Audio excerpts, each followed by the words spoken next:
Welcome to Storytime with Sugar. Today we're reading Grandmother's Dreamcatcher. The Jeep grumbles and growls along the road. The top is rolled down and the wind lifts the corner of my bandana.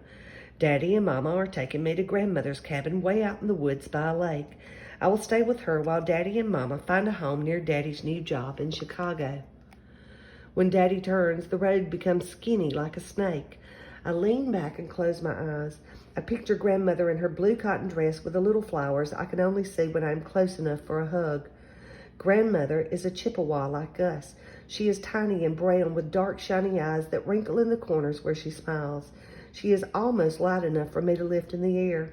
That is what I will do someday when I am a bigger girl. I will lift my grandmother into the sky. She will flutter and fly and sound like a bird when she laughs as we float above the trees. The Jeep stops.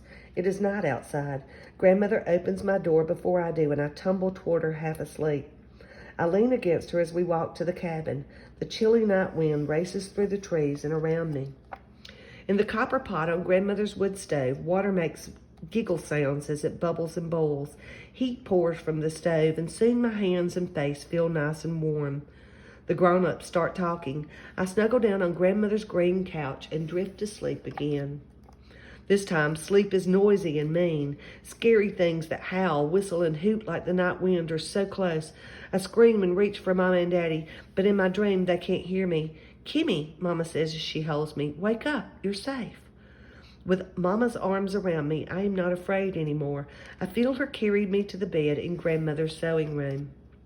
In the morning, sunshine is scattered over my bed and Grandmother's floor. The grown-ups are talking in the kitchens. Mama's voice sounds different. I think maybe she is telling them about my bad dreams. I walk into the room and see Grandmother holding a spiral circle made of wood. Inside it is a web of leather string. Feathers are on top of the circle. Some hang down on a string with silver beads. "Good morning," I say. "What's that?" "A dream catcher," Grandmother says. "What does it do?" I ask. Grandmother laughs. "You'll find out." The dream catcher's beads shimmer in the sunshine while I eat breakfast. When I see Daddy with the suitcase, I feel sad deep inside. Mama gets her coat and I run to her. "We'll only be gone a week," Mama says as they hug me goodbye.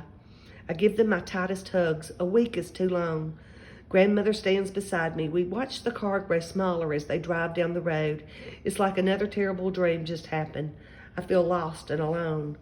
"Come on, child," Grandmother says. "We have a dream catcher to make just for you." In the woods by the lake, Grandmother and I find a green twig that bends. I find some black and white feathers. Back inside the cabin, Grandmother brings beads, leather string, and thin leather strips. She makes a circle out of the twig and ties the ends together with a piece of leather. I choose 3 silver beads and string them. Then I tie one feather to the string. Grandmother loops a long piece of leather string around and around inside the circle to make the web. As she works, she tells me a story. "Before you and I had grandmothers, a Chippewa girl had scary dreams," she says. "She would toss and turn and wake herself up with her own screams." "I do that," I say. So her grandmother did what our people still do. She asked the Great Spirit for help, and she was given a vision of a dream catcher circle. It had feathers on it just like yours and mine, but the inside was empty. When this grandmother hung the dream catcher above her grandchild's head, a spider came down and made the web inside. All the child's dreams were then caught in that web to go to the Great Spirit. Only the sweet dreams were permitted to go back to the girl. "Did it work?" I ask. "Of course," says Grandmother. After we finish the dream catcher, we hang it above my pillow. That night I shiver when I think of Mommy and Daddy so far away. Grandmother finds me. She sweeps back my hair as she rocks me. I am warm again. Somehow I am in my bed.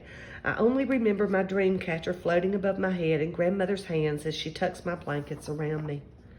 When I awake, I see my dream catcher turn in the morning light. Grandmother peeks in the room. "I'm happy, Grandmother," I tell her. "My bad dreams didn't come last night." Grandmother's whole face crinkles around her smile. We go to the kitchen. "Mama and Daddy will like my dream catcher," I say as Grandmother cooks crispy fry bread. "I think so," says Grandmother. "In your new house, the green dream catcher will be in your room." "I miss them very much," I tell her. Grandmother hugs me close. "Kimmy, Mama and Daddy will come for you," she says in her quiet voice. "Then you and I will surprise them." "How will we do that?" I ask.